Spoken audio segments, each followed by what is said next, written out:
Hello everyone, welcome to this KANPUR-NPTEL online course on space environment and its effects on orbital spacecrafts. These days we are discussing the physics of the plasma, which is relevant to study the space environment, that is to study the effect of plasma, orbital plasma environment on spacecrafts. So, we have discussed that is the collective behavior of plasma.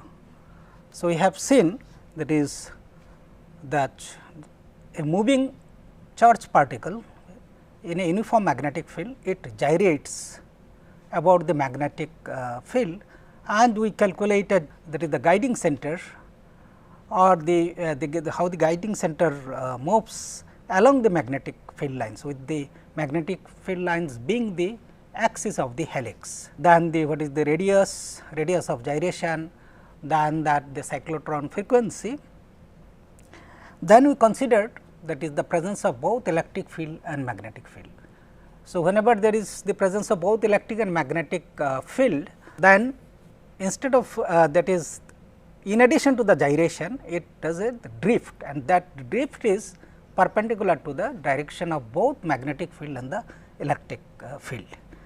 And in the last session, we discussed another, that is the collective behavior of the plasma, that is the velocity distribution or the energy distribution of the plasma particles. So, we have seen that if you know the distribution function, the velocity distribution function, then you can say that is a particle will have a velocity. What is the probability that the likelihood that a particle will have the velocity between b plus b plus delta v.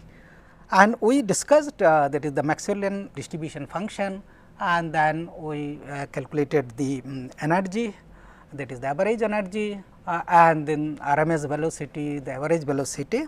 Today another topic which we need to study before we start discussing the effect of spacecraft, the effect of plasma on the spacecraft, that is called the magnetic mirror. So, that happens when the magnetic field is not uniform. So, we have considered the magnetic field the uniform means the number of flux lines, it is constant when it is the magnetic flux is it is emanating. So, the flux the cross section of the flux is constant, means it is uniform, but suppose it is not uniform. So, in that case an effect happens, that is called the magnetic mirror ring. We will just see how it happens in today's and we will see that is how the charged particles are trapped. Already we did this in our first module when we discussed the that is the radiation belt, radiation belt. So, there we discussed these things, but we will now see the physics how it happens. So, what is magnetic mirror effect? This is the effect where the moving charged particles is contained by a flaring magnetic field, means where the magnetic field lines are either converging or diverging. Basically, it happens when the magnetic field converges, and means the intensity of the magnetic field changes. It causes the particle to reverse the direction if slowed down enough, confining it to within some specific region. So, this is called the magnetic mirror effect. So, here what happens, the charged particles they bounce back and forth between the magnetic poles. So, magnetic poles means where the magnetic field lines are dense. So, these are the magnetic, you can see near the the magnetic north pole and south pole, the intensity of the magnetic field increases. So, what happens, so magnetic field since it is converging, so whenever a charge is moving, so it will move from it will move towards the magnetic field whose intensity is getting increased, and we will see as a result of that what happens to its magnetic moment and how the direction reverses. That means it slows down, that is the velocity along the direction of the magnetic field, that is the B parallel, it slows down and then it becomes 0 and then it reverses. So, this we will discuss mathematically, we will try to see how it happens. So, the magnetic mirror effect, it occurs when the particles approach the magnetic poles and are reflected to the increasing strength of the field. So, the free charge particles, they spiral along the magnetic field lines, that already we have seen how it gyrates, and are repelled from the areas with the converging magnetic field lines. So, this is a region of the magnetic field strength such as the tip of a magnet, therefore, acts like a magnetic mirror. So, already I told you that is the earth behaves like a bar magnet or a dipole magnet. Okay. And with a the magnetic pattern is that is the dipole magnetic pattern, means the magnetic field is it is emanating from the north pole and ending to the south pole. So, and so the earth's magnetic field lines converges at the magnetic north and the south poles. So, you can see this is the thing what I wanted to show you. So, the earth's magnetic field is like the dipole, the pattern is like a dipole magnet, and this is the reason where the magnetic mirroring effect happens. So, getting the particles gets reflected back from the high intensity region. So, in Earth's polar regions, the magnetic field lines converge, increasing the local magnetic field strength, resulting into magnetic mirror effect. And as already we discussed this already, that is this effect occurs in that is Earth, that is Van Allen radiation belts, where the charged particles bounce back and forth between the magnetic poles because of this magnetic mirror effect. So, we will consider a magnetic field where it is that is its strength, that is the magnetic, that is the flux density, it increases in the direction of plus z axis. So, you see this is the plus z axis. So, you see the magnetic intensity that is the flux or the intensity is increasing because it is becoming denser and denser. So, I can write, so suppose now a particle is moving, you can consider a particle is moving in an arbitrary direction. So, this magnetic field you are considering it is z directed, but I can consider some it is moving, a charge is moving with a, right, the B is equal to the first the parallel components, so parallel components and the vertical component, that is the B z. B z is the, so this component, parallel component means this is the x component and the y component. Okay. Now, because of the magnetic field, the movie, it will exert a force on it, that is the Lorentz force, and I can write that Lorentz force F is equal to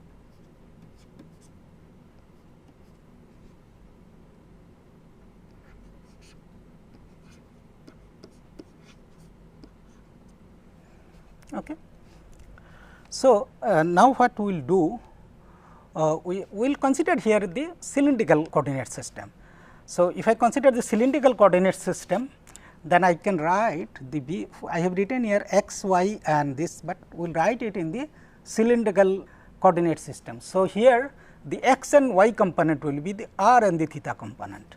So, I will write like that. So, I will write V is equal to cylindrical coordinate system. So, I will write V r, then this is the unit vector along the, so it is the radial unit vector, then there will be V theta, then it will have r a theta.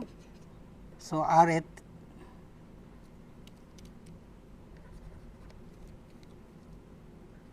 so r a theta is the unit vector in the tangential direction, then I will have the V z and it will have the z component. So, it is r theta, that is in cylindrical coordinate system.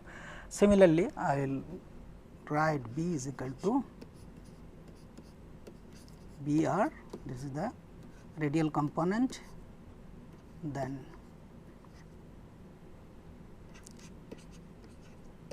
the theta component and then V z, z component, and I will F also, it will have the 3 components. This is the F r, r component, then F theta, r a theta component and then the F z component. Okay. So, now we will do this cross product. So, cross product B cross B. So, I will write the unit vector first. So, r a theta, then A z, I write it here A z, this is also A z, okay.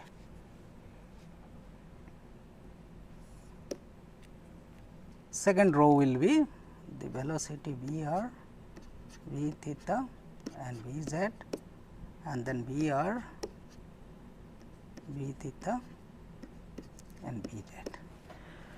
So, I can write this f r A r vector, then f theta and then f z A z is equal to q. So, I should multiply it by q, then I will have the r component as, so it will be V theta into V z, then minus I will have B theta. So, I will have B theta B z,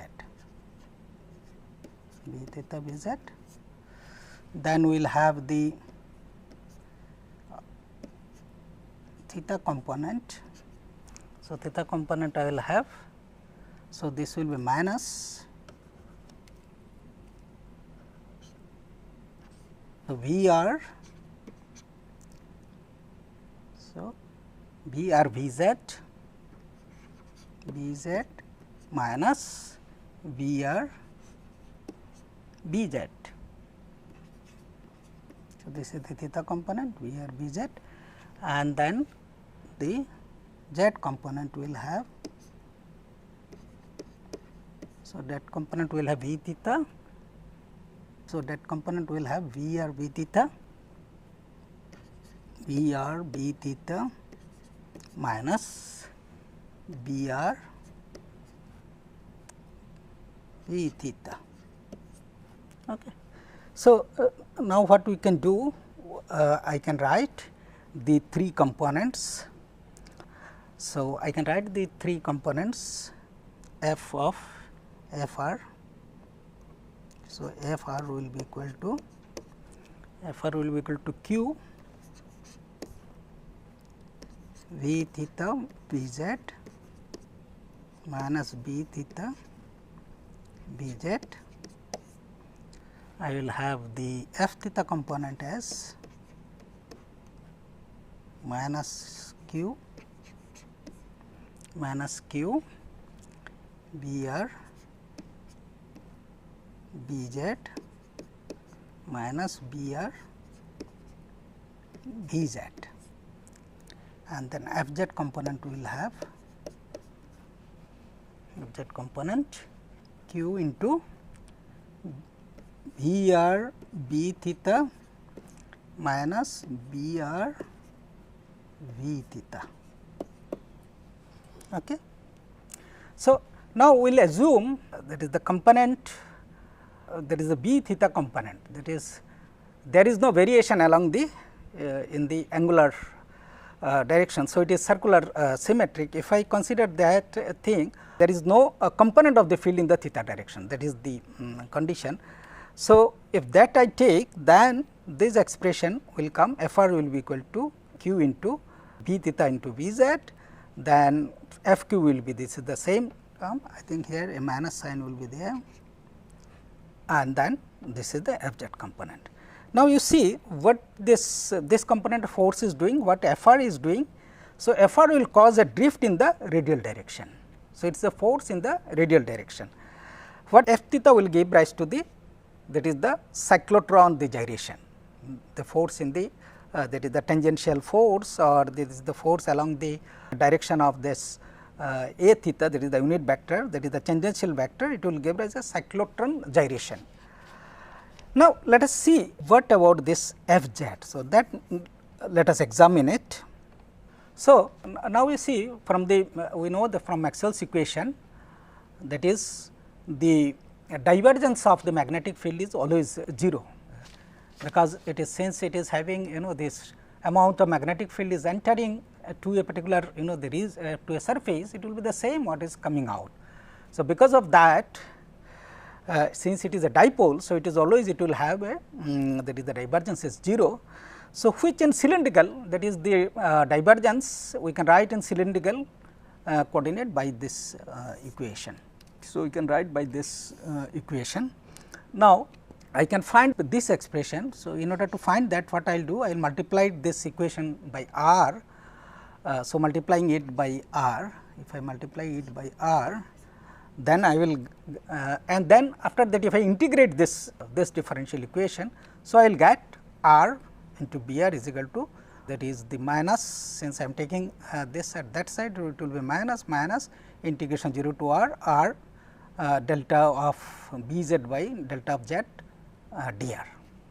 So, now if you assume that this function, that is the delta B z by delta z is independent of r. So, in that case this is constant, I can take it outside the that integral. So, it will be that is delta of B z by delta z and then 0 to r dr. So, which will give this part will give me r square by 2. This integration will give me this part, the integration is r square by 2. So, if I substitute that and take the r this side, so I get this is the expression for the radial component of magnetic field B r is equal to minus half r delta B z by delta z. Now, what is our interest? Our interest is to find, that is the force in the z direction. So, which is already we have found this expression in the cylindrical coordinate system. Now, we will substitute this expression whatever we have derived for the radial component of magnetic field into this expression. So, if I do that, so I will get this expression. So, f z will become this is the expression. Now, you see, if we average this force over one gyration, so what is r here? R is the gyro radius, and what is the equation for gyro radius? Already we have seen, this is the equation for the gyro radius. Whenever we have seen that when a charged particle is moving in a uniform magnetic field, so that the radius of gyration is. So, this expression also we derived this equation for the gyro or the expression for the gyro radius. Now, if you substitute this r into this equation, so it will look like this one. Now, you see here this is actually my B theta, and B theta, so B r and B theta is perpendicular to the magnetic field. As I said, the perpendicular, so B theta is also perpendicular to the magnetic field B. So, I can write it in this form. Okay. And you know what is this expression, we derived it in the last class. This is the magnetic moment. Now, this is the expression, we have got it. So, here B theta is perpendicular for a positively charged particle.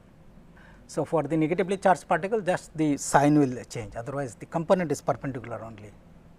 So, if what is evident from here, so this perpendicular, that whatever the force is exerted on the charged particle, it always opposes the motion of the particle into the region of increasing magnetic field. So, whenever this force, it is whenever the intensity B will increase, so this will reduce. So, it is happening in the increasing magnetic field direction. So, this force is opposite to that. Now, this quantity already we derived, this is the magnetic moment, we derived the expression for this in the last class. So, it is defined as the magnetic moment of the particle. So, now we can substitute this in this expression. So, if the particle moves into a region of weaker or stronger magnetic field strength, its magnetic moment will remain constant even though its gyro radius will change. Okay. So, this statement also we will qualify this statement mathematically, means the magnetic moment will not change.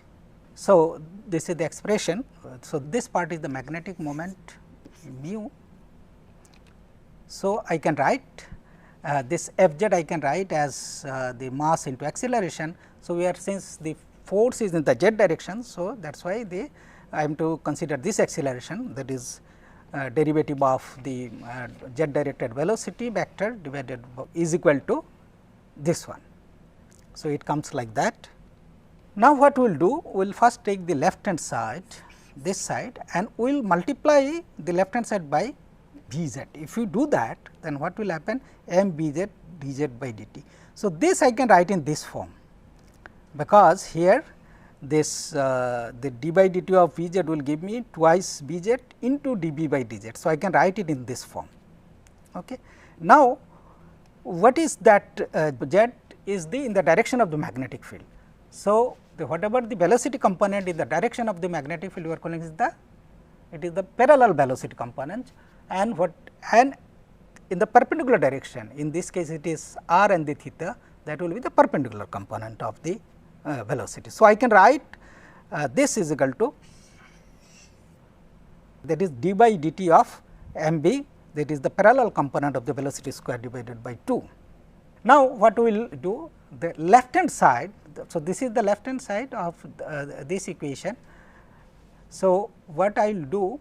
So, first what we do, this is the right hand side we did. Now, what we will do? We will do this right hand side. First we worked with this left hand side, that is we multiplied by with V z. Now, I have to multiply left hand side, right hand side also, since I have multiplied by V z in the left hand side.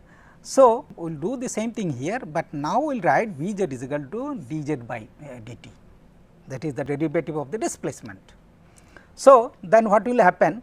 It will become like that, that is mu dy. So, it is basically V z, and now you see, since it is by the chain rule, I can write it, that a chain rule of that is the derivative chain rule, I can write it dv by dt. So, now if I equate both the left hand side and right hand side, I can write this expression. So, this is this part. So, this already I got in the last slide. So, I will equate this to this. So, this was the left hand side which we derived by multiplying by that this equation by V z, okay, and the right hand side becomes, because of this, it becomes like that. Now, you see what is my that is the magnetic moment. Magnetic moment is given by this equation. So, now I can put this is if I do this. So, what will be this m b square? So, from this expression I can write, that is my m perpendicular component, velocity component divided by 2 is equal to mu b. Now, what I do? I differentiate this equation with respect to time, then I get this. So, now what the next slide we will see. Now, since the energy is the conserved, total this total energy is the conserved. So, what will happen? The total energy is constant. If you take a time derivative of that, that should be equal to 0. Now, we will substitute the expression for whatever we have derived these two. So, this part is the parallel part is this one which already you have derived, and the perpendicular part is this which we did in the last slide. Okay. So, this will give this expression is equal to 0, means. So, this if I want to do it by substituting the expression for individual terms, these two terms, then I get minus mu derivative of v with respect to time is equal to d by dt of mu b. Okay. So, this is the expression it should satisfy, because of the conservation of the energy, that is the total energy is constant. I can write d by dt is equal to this expression, that is. So, this is the expression. Now, if I substitute that, so what I will get? D mu by dt is equal to 0. What does it mean? That which can only happen when the magnetic moment is constant. So, we have proved that whatever I said, the magnetic moment will not change. Suppose if you are increasing the magnetic field, that is the B, then the velocity should increase accordingly, so that the magnetic moment is constant. So, what I said, if you increase suppose the magnetic field flux density is increasing, that accordingly this also must increase, only in that case I will get the constant magnetic moment. So, if the particle moves to a region of increasing magnetic field strength, its perpendicular component velocity must increase in order to keep mu constant, whatever I just told. So, as a result, the component of the velocity parallel to the direction of the travel must decrease. So, whenever the magnetic field is increasing, its velocity has to decrease in order to keep the magnetic moment constant. Whenever the B reaches high enough value, the component of B in the direction travel goes to 0, and the particle stops, but it will not stop. It will, what it will do? It will reverse back, it will bounce back, because the force continues to act on the particle and it is accelerated back in the direction from which it has come. So, this process is called the magnetic mirroring. So, this whatever we stated at the beginning, we have proved it mathematically. So, this is used in a variety of the laboratory plasma fusion experiments, and it is also responsible for forming the arc step radiation belts, which we showed. So, with this I will end here, and then next lecture onwards we will start studying that is the effect of the plasma, the space plasma on the spacecraft. So, different aspects we will examine, we will discuss. Okay, thank you very much.